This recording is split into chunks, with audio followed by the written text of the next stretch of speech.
Get unlimited access to all of our CPE courses at www.teachucomp.com/unlimited CPE. Chapter 9, Conclusion. In this chapter, we will conclude our discussion of charitable contributions. In this lesson, we will take a look at other IRS publications that may be helpful when learning more about charitable deductions and practice before the IRS. You may be interested in the following: IRS Publication 529, Miscellaneous Deductions;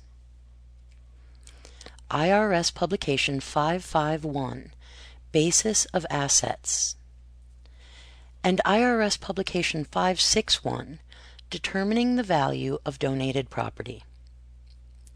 There is also a telephone hotline especially for those who practice before the IRS. The Practitioner Priority Service is a nationwide, toll-free hotline that provides professional support to practitioners with account-related questions.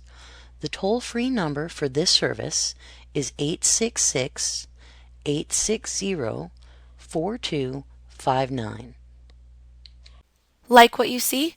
Get unlimited access to all of our CPE courses at www.teachucomp.com/unlimited CPE.